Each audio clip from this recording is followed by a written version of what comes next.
Hai semuanya, kita akan membahas materi yang baru untuk minggu ini, yaitu tentang aset tetap, sumber daya alam, dan aset tak berwujud.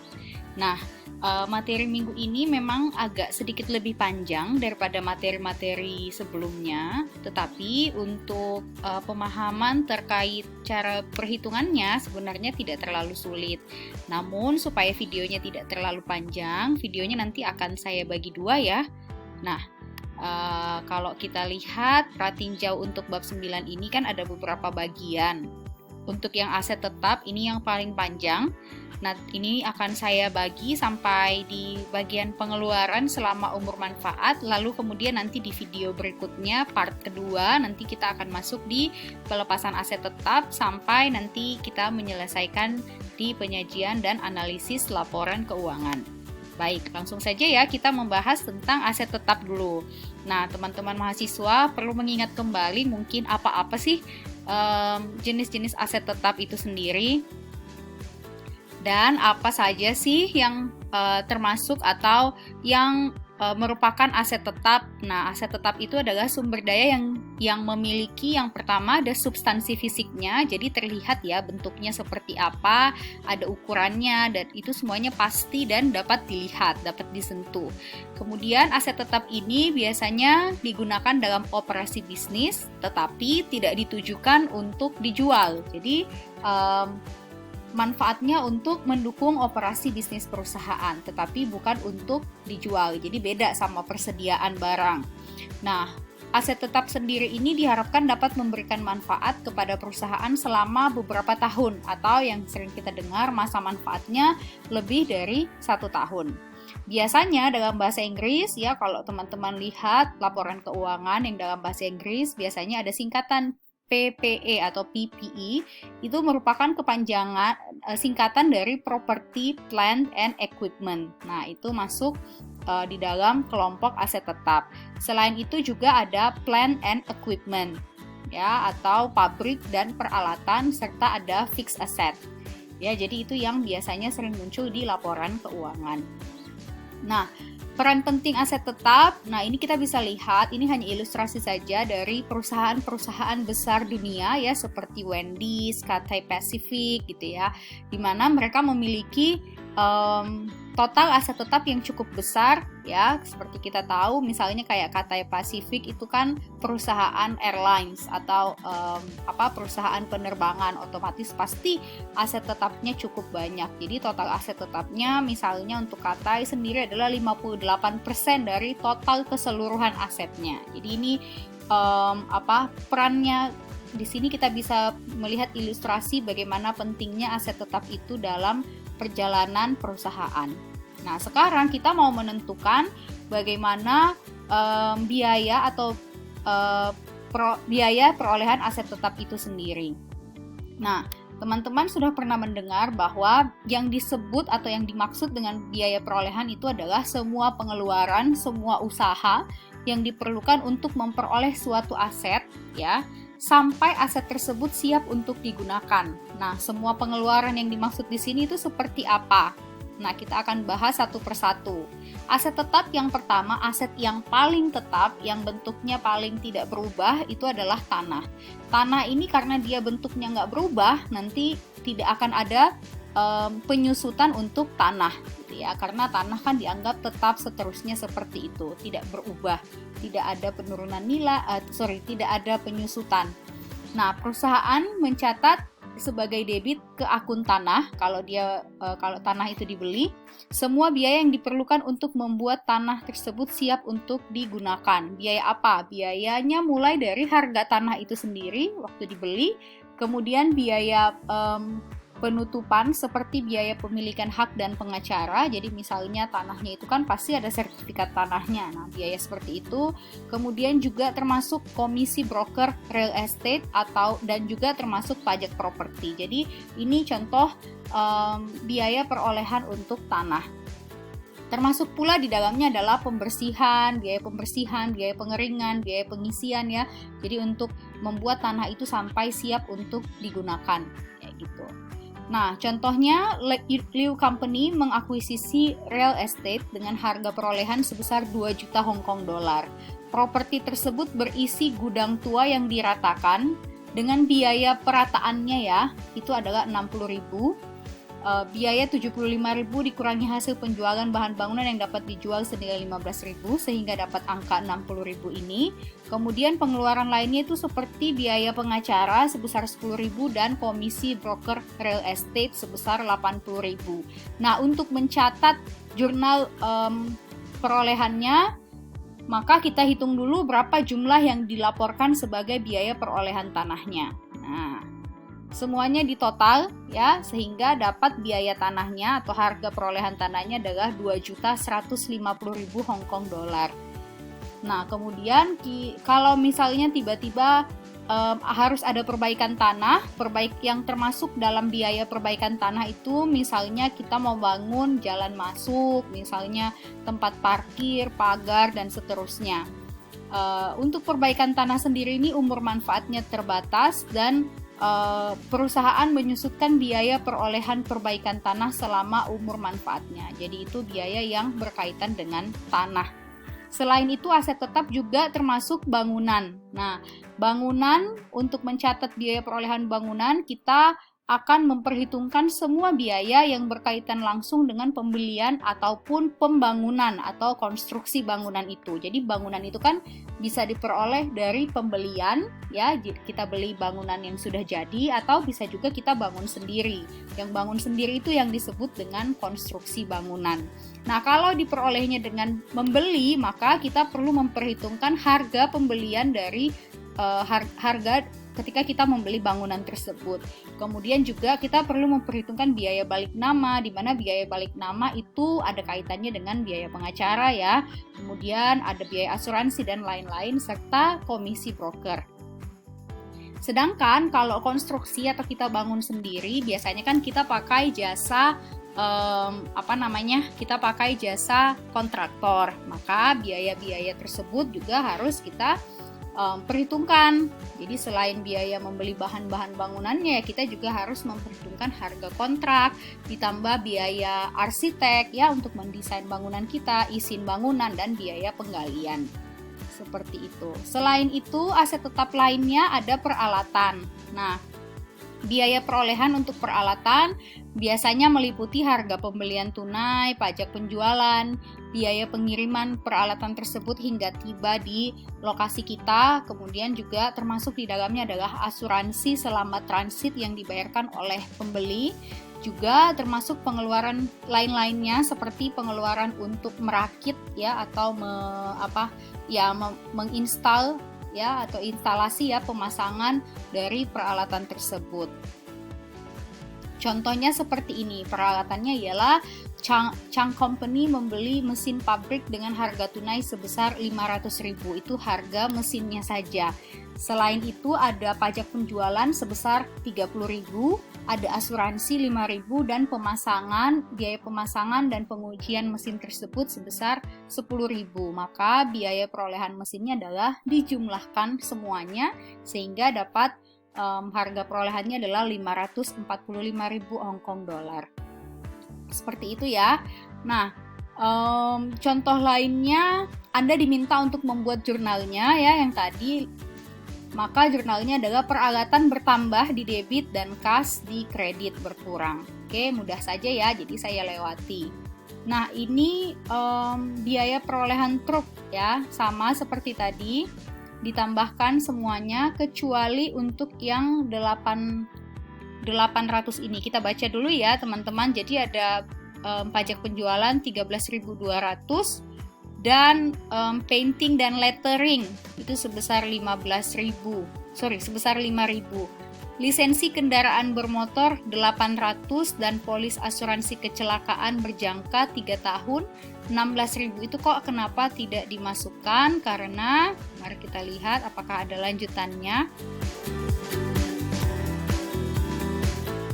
Oke, karena lisensi itu diakui sebagai beban lisensi, jadi tidak termasuk ke dalam biaya perolehan langsungnya si truk pengiriman ini. Sedangkan untuk asuransi kecelakaan ini kan berjangka waktu 3 tahun, maka kita harus akui itu sebagai asuransi dibayar di muka, karena itu adalah aset kita juga yang mana berlaku selama 3 tahun, seperti itu. Tapi tidak termasuk ke dalam komponen biaya perolehan peralatan.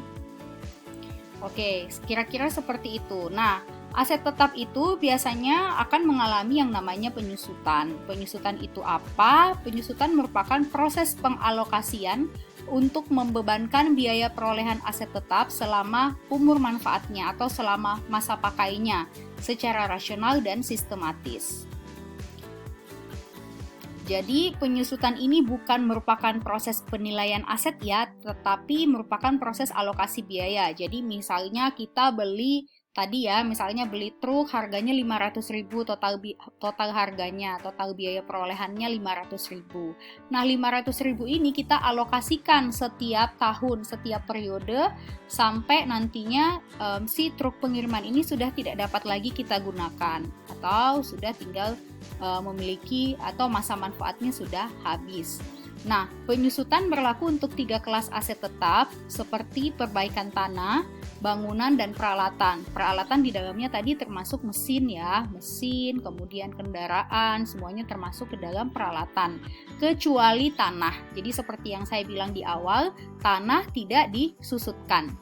Aset yang dapat disusutkan karena kegunaan bagi perusahaan dan menghasilkan pendapatan dari setiap aset akan menurun selama umur manfaat aset. Jadi terus-menerus nilainya akan menurun. Metode penyusutan itu ada 3 sih yang paling sering muncul ya, yaitu metode garis lurus, metode unit aktivitas, dan metode saldo menurun. Nah, untuk bisa memahami ketiga metode ini, kita akan kita akan membahas satu persatu menggunakan contoh soal ya, teman-teman. Jadi contohnya Barbs Florist membeli truk pengiriman kecil, truk kecil ya, pada tanggal 1 Januari 2014. Nah, biaya perolehan itu totalnya adalah 13.000. Nilai residu yang diharapkan adalah 1.000. Nilai residu itu adalah nilai sisa. Nilai sisa itu adalah nilai akhir dari suatu aset tetap ketika aset tetap itu sudah tidak dapat digunakan lagi. Jadi nilai sisa, nilai residu, nilai akhirnya. Perkiraan umur manfaat dalam tahun itu nantinya diperkirakan akan bermanfaat selama 5 tahun, dan perkiraan umur manfaat dalam mil artinya berapa jauh dia bisa digunakan, yaitu selama atau sejauh 100.000 mil. Nah, Anda diminta membuat perhitungan penyusutan dengan menggunakan ketiga metode ini. Yang pertama, metode garis lurus. Kita lihat ya, namanya saja garis lurus, artinya penyusutannya atau penurunan angkanya itu sama setiap tahunnya. Jadi membebankan jumlah penyusutan yang sama untuk setiap tahun. Biaya perolehan yang dapat disusutkan adalah biaya perolehan aset dikurangi dengan nilai residu. Jadi tadi biaya perolehannya adalah 13.000, karena kita pakai garis lurus, maka kita harus kurangi dengan 1.000 nilai residunya. Maka biaya perolehan yang boleh disusutkan, yang boleh dihitung penyusutannya itu adalah 13.000 kurang 1.000, yaitu 12.000. 12.000 ini kemudian kita bagi dengan umur manfaat, yaitu 5 tahun, maka per tahunnya beban penyusutan untuk truk kecil tersebut adalah 2.400 per tahun, selama 5 tahun. Jadi kalau teman-teman kalikan 2.400 kali 5, itu kan hasilnya adalah 12.000 ya. Loh Bu, biaya perolehannya kan 13.000 Bu, nggak habis dong? Iya, tidak habis karena ada nilai residu. Untuk aset ini dia memiliki nilai residu. Jadi Bu, kalau misalnya aset tetap tersebut tidak memiliki nilai residu bagaimana? Ya sudah, artinya kita habiskan keseluruhan biaya perolehannya, dibagi dengan masa atau umur manfaatnya. Metode yang kedua, oke, ini masih metode garis lurus ya teman-teman, jadi diperhatikan cara perhitungannya. 12.000 kali 20%. Kok 20%? Karena 100% total keseluruhan ya dibagi dengan umur manfaat, yaitu kebetulan 5 tahun atau 5 periode ya. 100 dibagi 5 itu adalah 20%. Jadi mudahnya seperti itu. Bisa langsung kita carikan cara singkatnya, yaitu dengan mengalihkan persentase. Ya, sekali lagi bisa dengan mengalihkan persentase atau kita pakai cara yang tadi ya, dibagi 5. Dikurangi dulu lalu dibagi 5. Oke, seperti itu. Hasilnya sama setiap tahun mulai dari tahun 2014 sampai 2018. Kemudian untuk akumulasi penyusutan ini adalah jumlah penyusutan dari tahun ke tahun. Jadi tahun 1 kan masih 2.400, tahun 2 2.400 tambah 2.400, tahun 3 2.400 tambah 2.400 tambah 2.400 lagi dan seterusnya. Oke, sedangkan nilai buku ini adalah nilai atau biaya perolehan yang dapat disusutkan. Nilai buku ini adalah nilai biaya perolehannya yang 13.000 dikurangi dengan 2.400. Kemudian untuk tahun berikutnya 10.600 dikurangi dengan 2.400. Untuk tahun berikutnya 8.200 kurang 2.400 dapat 5.800. Kemudian 5.800 kurang 2.400 dapat 3.400, lalu 3.400 kurang 2.400 dapat terakhir nilai residunya, yaitu 1.000. Jurnalnya untuk tahun 2014 ya, beban penyusutan di debit dan akumulasi penyusutan boleh ditambahkan kalau kalian ketemu soal seperti ini. Beban penyusutan truk di debit 2.400 dan akumulasi penyusutan truk di kredit 2.400. Nah, asumsikan truk pengiriman dibeli pada 1 April 2014. Tadi kan soal awal, kita balik dulu ya teman-teman. Dibeli di tanggal 1 Januari 2014 ya. Maaf, ini saya balikin dulu biar lihat dulu jurnalnya. Lihat dulu soalnya. Tadinya 1 Januari. Nah, bagaimana kalau misalnya dibelinya bukan 1 Januari, tetapi dibelinya ternyata di 1 April. Nah, artinya kalau begitu, tadi kan kita menghitung penyusutan untuk 1 tahun. Nah, ini nggak bisa 1 tahun dong untuk 2014. Kenapa? Karena baru dibeli di 1 April. Artinya hanya 9 bulan. Jadi di sini ini diperbaiki, ini adalah 20%, mohon maaf, kesalahan pengetikan, ini ke bawah semua 20%.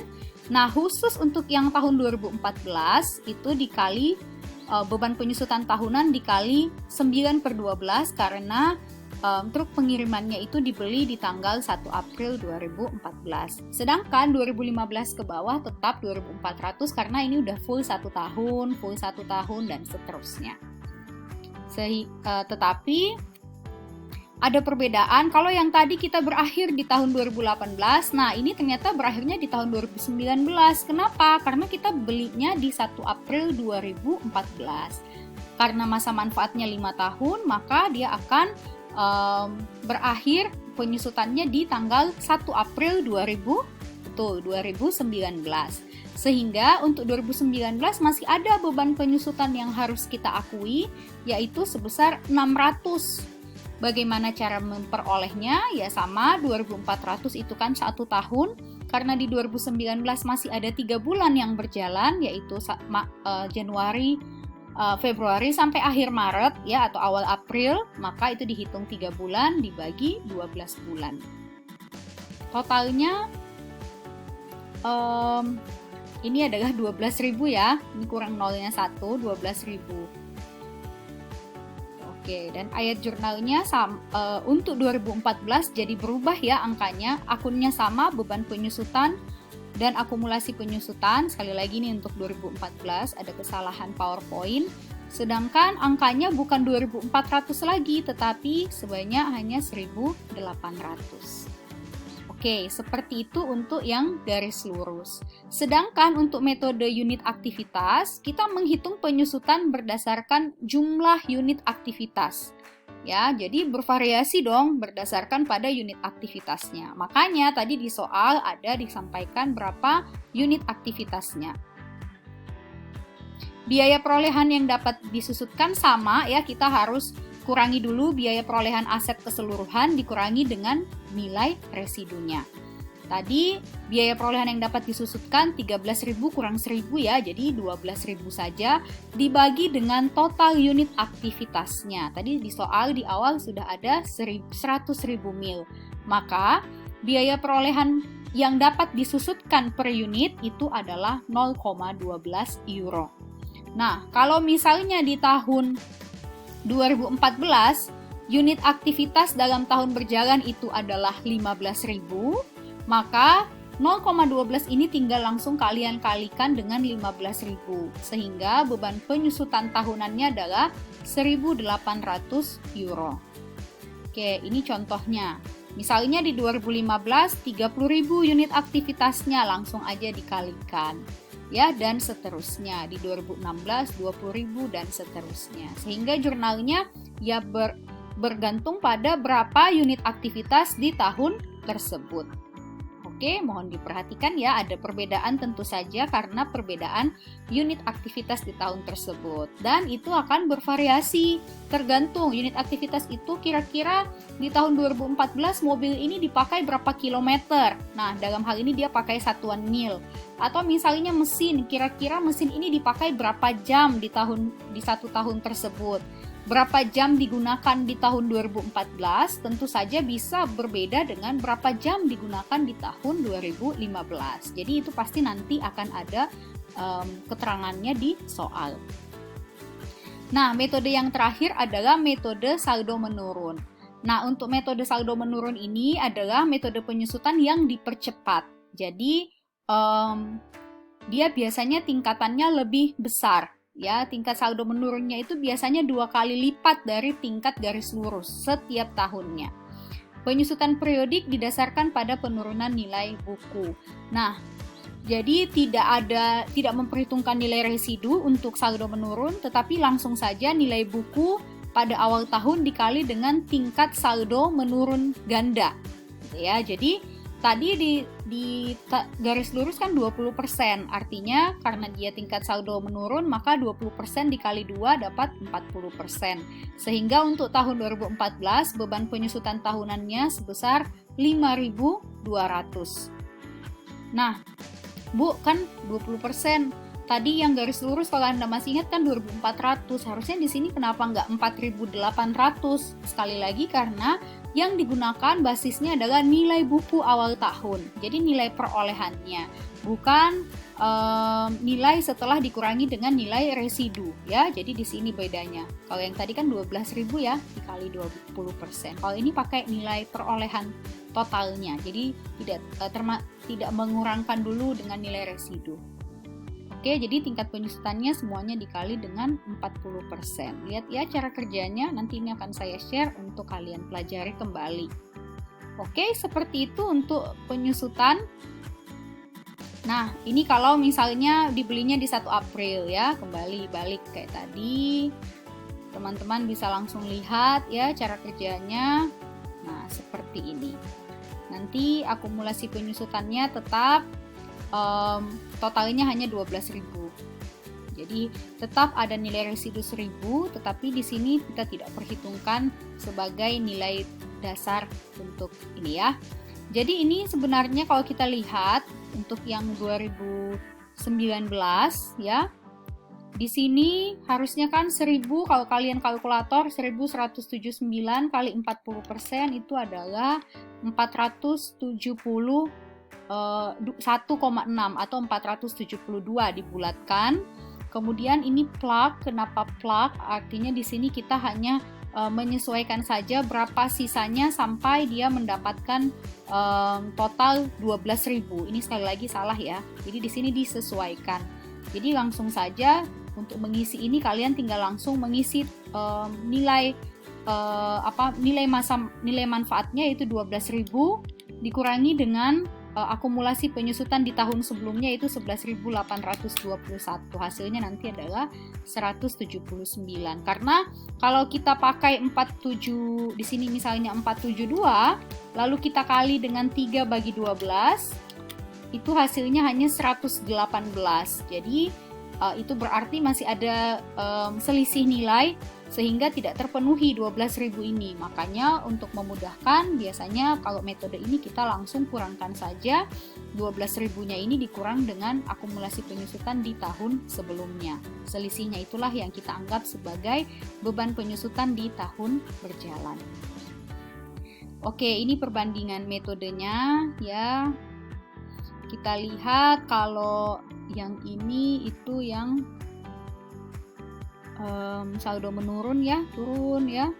Jadi dia turun terus. Kalau garis lurus lihat ya, garis lurus seperti ini. Kalau unit aktivitas dia berfluktuatif tergantung pada aktivitasnya selama masa manfaatnya.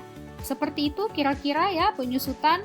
Jadi untuk aset tetap memang harus selalu IFRS selalu mengharuskan kita untuk menyusutkan aset tetap. Lalu kita boleh memilih ya, tergantung pada jenis aset kita biasanya mau pakai metode yang mana. Nah, ini adalah contoh. Boleh kalian sambil lihat karena saya sudah berbicara selama kurang lebih 25 menit. Ini baru sampai penyusutan, maka ini saya lewati ya, teman-teman. Nanti tinggal dipelajari sendiri. Saya mau langsung masuk dulu ke Nah, oke, sebelum saya masuk ke revaluasi aset, saya mau teman-teman melihat dulu perbedaannya. Jadi biasanya kalau di negara-negara tertentu ya, biasanya undang-undang perpajakannya itu tidak mewajibkan pembayar pajak untuk menggunakan metode penyusutan yang sama dengan pengembalian pajak yang digunakan dalam penyusunan laporan keuangan. Jadi kadang ada negara tertentu yang mengharuskan setiap tahun atau setiap periode itu mesti diganti metode penyusutannya. Kenapa? Karena ada konsekuensinya. Kalau kita pakai metode garis lurus biasanya akan memaksimalkan laba neto. Sedangkan kalau kita pakai metode saldo menurun ya atau penyusutan yang dipercepat, itu akan meminimalkan pajak penghasilan mereka. Jadi kadang pajak tidak aturan perpajakan mengharuskan untuk diganti-ganti metodenya setiap tahun. Oke, nah penyusutan itu bisa direvisi ya secara berkala ya. Nah, kalau direvisi artinya ada perubahan estimasi sehingga perusahaan perlu membuat perubahan pada tahun berjalan dan tahun depan. Itu aturan IFRS-nya. Oke, nah ini kita masuk ke revaluasi. Apa sih revaluasi itu ya? Sebelum saya lanjut ke video yang kedua nanti. Kalau kita melakukan revaluasi namanya revaluasi atau penilaian kembali aset tetap. Jadi itu biasanya terjadi kalau misalnya contoh bangunan atau tanah. Tanah tahun 90-an kita beli masih harga 10 juta, sekarang bisa aja tanahnya itu sudah seharga 1 miliar. Nah, sehingga perlu selalu ada revaluasi secara berkala. Nah, kalau kita lakukan revaluasi ini, kita harus memperhatikan bahwa perubahan itu harus diterapkan pada semua aset. Ya, contoh, Pernis Company menerapkan evaluasi aset dengan nilai tercatat atau nilai bukunya tadinya itu 1 juta Hong Kong dolar, umur manfaat 5 tahun dan tidak ada nilai residu. Pernis membuat jurnal pada tahun pertama dengan asumsi penyusutan ya, jadi kita harus merevaluasi. Setelah kita revaluasi, kita harus buatkan juga jurnal atau pencatatan untuk penyusutannya. Pada akhir tahun pertama, ternyata setelah dibuat ini, penilai independen menentukan bahwa aset tersebut nilai wajarnya sisa 850.000. Nah, maka kita buatkan jurnal revaluasi sebesar akumulasi penyusutannya kita balikin 200.000, kemudian nilai peralatan berkurang 150.000 dan ada surplus atau keuntungan dari revaluasi sebesar 50.000. Oke, kira-kira seperti itu ya. Jadi ini contoh jurnal untuk mengakui revaluasi. Kemudian di penyajiannya seperti ini ya, surplus revaluasi itu masuk di bagian ekuitas. Nah, dan 850.000 Hong Kong dolar tersebut itu adalah dasar baru atau nilai baru dari aset yang bersangkutan. Beban penyusutan sebesar 200.000 dalam laporan laba rugi dan 50.000 itu masuk ke dalam penghasilan komprehensif lain. Kemudian yang disusutkan saat ini menjadi sisa yang 850.000 dibagi 4. Oke, 850.000 dibagi 4. Jadi tahun keduanya nanti penyusutannya adalah bukan lagi 200.000 tetapi 212.500. Oke, selebihnya ini untuk pengeluaran selama umur manfaat, nanti teman-teman boleh baca sendiri. Saya akan masuk setelah ini di video berikutnya, itu adalah untuk pelepasan aset tetap. Jangan bosan ya, ini tolong bisa didengarkan terus-menerus sambil dilihat-lihat contoh-contoh soalnya. See you di part yang kedua.